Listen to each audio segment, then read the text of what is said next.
आज तक बिहार में ऐसी रैली नहीं हुई होगी जो आज 29 तारीख को होगी। कुआं हो, स्कूल हो, कॉलेज हो, हर तरह की चीज़ वो आम मानव के लिए होता था।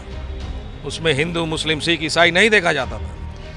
उसको वक्फ कर दिया गया कि इसको कोई छीन नहीं सकता, ये मानव सेवा में है। और उस वक्फ को भारत सरकार अब समाप्त करना चाहती है और समाप्त करके वो ज़मीनें जो हैं लाखों एकड़, वो ज़मीन अब व्यापारियों के बीच में बांटा जाए।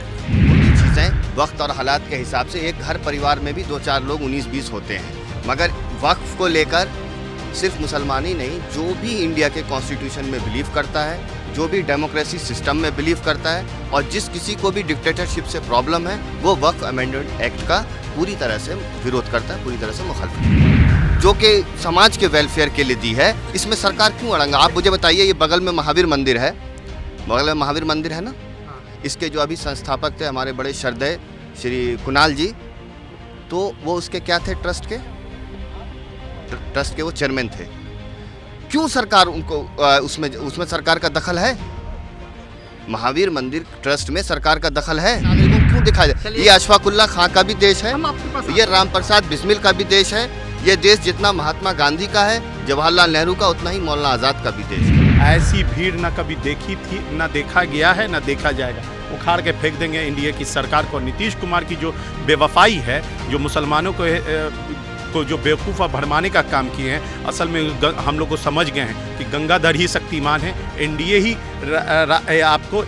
आपको जदयू और जदयू ही एनडीए है। नमस्कार, मैं हूं दिवांशु, आप देख रहे हैं न्यूज़ फॉर नेशन। आगामी 29 जून को पटना के गांधी मैदान में बड़ी रैली जो है वो होनी है और इस रैली का नाम जो है वो वक्फ बचाओ संविधान बचाओ रैली का आयोजन जो है वो किया गया है। और कहा जा रहा है कि इस रैली में पूरे बिहार ही नहीं, बिहार से बाहर के भी जो मुसलमान हैं वो इस रैली में शिरकत करने के लिए आ रहे हैं। अभी तैयारियां जो हैं वो की जा रही है, 2-3 दिन बचा हुआ है स्टेज जो है वो इस वक्त जो है वो तैयार किया जा रहा है। इससे पहले पटना के गांधी मैदान में अगर कोई मुसलमानों की सबसे बड़ी रैली हुई थी तो वह है दीन बचाओ देश बचाओ रैली। उसके बाद जो है पटना के गांधी मैदान में इतने व्यापक स्तर पर मुसलमानों की कोई रैली जो है वो नहीं हुई है। वक्फ जो है कानून बन चुका है लेकिन अभी भी कई मुस्लिम तंजीमें जो हैं इसका विरोध कर रही हैं और कह रही हैं कि हुकूमत ने कहीं ना कहीं उनकी बातों को नज़रअंदाज किया है। एक बार फिर मुसलमान जो हैं अपनी ताकत दिखाएंगे, अपनी शक्ति दिखाएंगे। सवाल ये कि क्या उनकी जो मंशा है कि गांधी मैदान को भरकर जो है वो एहसास कराएं सरकार को कि वो एक हैं, क्या ऐसा हो पाएगा? कई लोग होंगे ये आयोजन से जुड़े हुए लोग हैं और कहीं ना कहीं इनका दिल जो है वो दुखा है वक्फ कानून के बाद। क्या नाम हुआ और क्या लग रहा है, ये रैली फ्लॉप होगी या हिट हो पाएगा? अब मैं इश्तियाक अहमद रास्ती बोल रहा हूँ आपसे। हाँ। और ये रैली जो है ऐतिहासिक होने जा रही है। हाँ। आज तक बिहार में ऐसी रैली नहीं हुई होगी जो आज 29 तारीख को होगी। हाँ।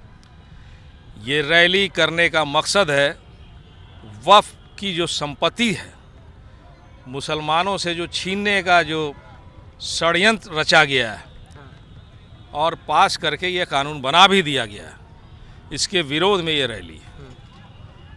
पहले तो वक्फ के बारे में समझ लीजिए कि वक्फ क्या चीज़ है। वक्फ मुसलमान ऐसे लोग होते थे जो वो अल्लाह के नाम पे वक्फ करते थे ज़मीन। कुआं हो, स्कूल हो, कॉलेज हो, हर तरह की चीज़ वो आम मानव के लिए होता था। उसमें हिंदू, मुस्लिम, सिख, ईसाई नहीं देखा जाता था। उसको वक्फ कर दिया गया कि इसको कोई छीन नहीं सकता, ये मानव सेवा में है। और उस वक्फ को भारत सरकार अब समाप्त करना चाहती है और समाप्त करके वो ज़मीनें जो हैं लाखों एकड़, वो ज़मीन अब व्यापारियों के बीच में बांटा जाएगा। इसके विरोध में बिहार, उड़ीसा, झारखंड और बंगाल और नेपाल और भारत का तराई क्षेत्र से भी लाखों लोग मुसलमान आ रहे हैं। और मुसलमान के साथ साथ हिंदू, मुस्लिम, सिख, ईसाई, बौद्धिस्ट सारे लोग आ रहे हैं। इसलिए ये ऐतिहासिक रैली होगी और देखिएगा ये। कौन कौन आ रहा है ये बताइए। नहीं, कौन कौन आ रहा है माने क्या? कोई पॉलिटिकल पार्टी तो है नहीं। नहीं, आप लोग बुला नहीं रहे हैं क्या? नहीं, पॉलिटिकल मंच नहीं है। नहीं, फिर भी अगर ये कोई पॉलिटिकल आम- पार्टी आपके मुद्दे के साथ जुड़ना चाहे, इस रैली में आना चाहे, तो क्या आप उनको दरवाजे से ही भगा दिए गांधी मैदान के गेट नंबर 1 से? नहीं नहीं, हम किसी को धुतकारते नहीं हैं और किसी को ज़बरदस्ती पुचकारते भी नहीं हैं। ठीक है। ये मुद्दा बहुत सेंसिटिव है। आप हमारे पीठ पे खंजर मारिएगा, आप बोलिएगा कि हम आपके दरवाजा पे आ गए, फिर से मारेंगे खंजर, ये कैसे चलेगा? तो हम लोगों का ये सोच था कि जो इस नियम कानून के खिलाफ, केंद्र सरकार के खिलाफ में जो लोकसभा राज्यसभा में हम लोगों के साथ था, हम लोग सबसे पहले उनको न्योता दिए। और भी बहुत से लोग समाज सेवक हैं जिनको हम लोग बुलाने का काम करेंगे कि आइए और मन साझा कीजिए। हाँ, हम आपके पास आते हैं, एक सवाल आपसे भी ले लेते हैं। ये जो रैली है वो इमारत सरिया की तरफ से जो है आयोजन किया गया।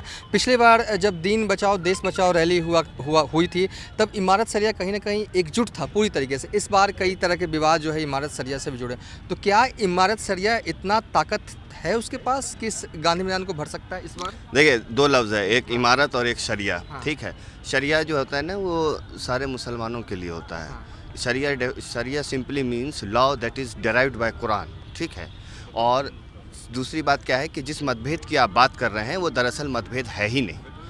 वो छोटी मोटी चीज़ें वक्त और हालात के हिसाब से, एक घर परिवार में भी 2-4 लोग 19-20 होते हैं, मगर वक्फ को लेकर सिर्फ मुसलमान ही नहीं, जो भी इंडिया के कॉन्स्टिट्यूशन में बिलीव करता है, जो भी डेमोक्रेसी सिस्टम में बिलीव करता है, और जिस किसी को भी डिक्टेटरशिप से प्रॉब्लम है, वो वक्फ अमेंडमेंट एक्ट का पूरी तरह से विरोध करता है, पूरी तरह से मुखालफत करता है। ये भर जाएगा गांधी मैदान? रैला होगा। रैला। आप रैली बोल रहे हैं ना, मैं इसका सुपरलेटिव बता रहा हूँ। इसका मकसद क्या है? कानून तो बन गया, अब आप लोग इस तरह की रैली करके क्या चुनाव से पहले एक शक्ति दिखाना चाहते हैं कि देखिए इमारत सरिया के पास इतनी शक्ति है, मुसलमान वोट वहीं करेगा जहां इमारत सरिया चाहेगा? क्या ये मैसेज निकालना चाहते हैं? देखिए, इसका वोट से कोई ताल्लुक ही नहीं है। आप बार बार इसे इलेक्शन की तरफ, आप लोग आप बार बार इसे आइए, आप बार बार इसे इलेक्शन की तरफ मोड़ रहे हैं। हाँ। और मेरा जो कहना है कि ये इलेक्शन का मुद्दा ही नहीं है, ये मुद्दा है आपके निजी अधिकार का।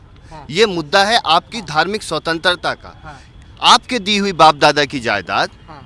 जो कि समाज के वेलफेयर के लिए दी है, इसमें सरकार क्यों अड़ंगा? आप मुझे बताइए, ये बगल में महावीर मंदिर है, बगल में महावीर मंदिर है ना, हाँ। इसके जो अभी संस्थापक थे हमारे बड़े श्रद्धेय श्री कुणाल जी, तो वो उसके क्या थे? ट्रस्ट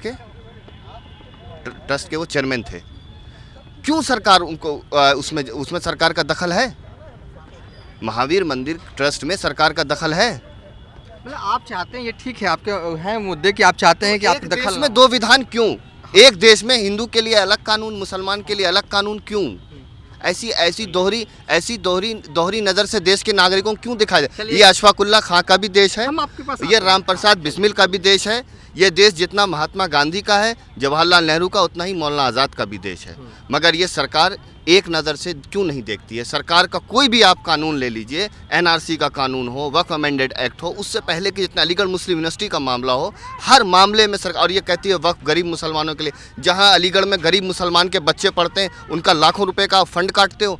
मल्लापुरम, मुर्शिदाबाद और ये दूसरे जो यूनिवर्सिटी के सेंटर चल रहे हैं, उस सेंटर पर आप टीचरों की बहाली नहीं करते हो।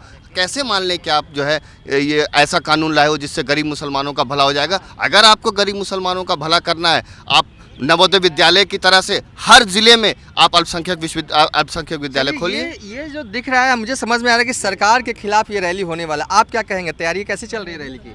तैयारी बहुत अच्छी चल रही है, अल्हम्दुलिल्लाह बहुत अच्छी तैयारी चल रही है। हाँ, आप युवा हैं और मैं आपको काफ़ी पॉलिटिकल तौर पर भी कई आंदोलनों में मैं कहूँगा पटना में मैं आपको देखता आया हूँ, इस बार भी अभी देख रहा हूँ कि तैयारियों से भी आप जुड़े हुए हैं।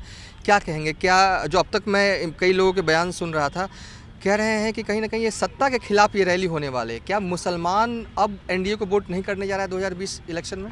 कोई भी जाबिर हुकूमत जब जुल्म उसकी बढ़ जाती है, उस जुल्म को, जालिम को, उस जुल्म शासन को उखाड़ फेंकने का काम हम हमेशा करते आए हैं। इसकी जुल्म की इंतहा बढ़ गई है। 12 आपने देखा होगा, फार्मर्स एक्ट के वक्त में भी इसकी जुल्म को आपने देखा, आपने SC/ST एक्ट के वक्त में भी इसकी जुल्म को देखा, और फिर मौजूदा जो बातिल हुकूमत है, जो एनडीए की हुकूमत है, उसने आपको क्या किया कि वक्फ अमेंडमेंट एक्ट हमारे ऊपर ज़बरदस्ती का हमारे ऊपर थोप दिया, ना हमारे बड़ों से इसके ऊपर सलाह मशवरा किया, ना वाज़ो नसीहत किया, और अपने मन से हमारे जो फंडामेंटल बेसिक राइट था, जो हमें भारत के संविधान ने हमको अधिकार दिया था, उस सारे अधिकार को पामाल करके हमसे बात करने का कर दिया। तो ये जो अभी मौजूदा जो आपको गांधी मैदान में जो 29 तारीख को रैली मुनक्किद होने वाली है, वो इतिहास की शिलालेखों में स्वर्ण अक्षरों पे अंकित होगी। ऐसी भीड़ ना कभी देखी थी, ना देखा गया है, ना देखा जाएगा। उखाड़ के फेंक देंगे इंडिया की सरकार को। नीतीश कुमार की जो बेवफाई है, जो मुसलमानों को जो बेवकूफ़ भरमाने का काम किए हैं, असल में हम लोग को समझ गए हैं कि गंगाधर ही शक्तिमान है, एनडीए ही आपको जदयू और जदयू ही एनडीए है। चलिए, तो कहीं ना कहीं सत्ता के खिलाफ बिहार के मुसलमानों की बड़ी रैली होनी जा रही है, और कई लोग जो तैयारियों से जुड़े हुए हैं इस वक्त भी देख सकते हैं कि पटना के गांधी मैदान में पहुंच चुके हैं। 29 जून को जो है ये रैली होनी है। 30 जून को जो है इमारत सरिया की तरफ से पटना के गांधी मैदान में बड़ी रैली जो है वो बुलाई गई है। मकसद साफ है, ये जो गांधी मैदान दिख रहे हैं, जहाँ तक आप कैमरे की नज़र जा रही है, तमाम जगह जो हैं वो भरने की। बहरहाल भर पाते हैं या नहीं भर पाते हैं, कितना मैसेज जो है वो सत्ता के खिलाफ निकलेगा, ये तो आगामी 29 जून को ही जो है वो पता चलेगा। फिलहाल अभी तक के लिए इतना ही। आप देखते रहिए न्यूज़4 नेशन।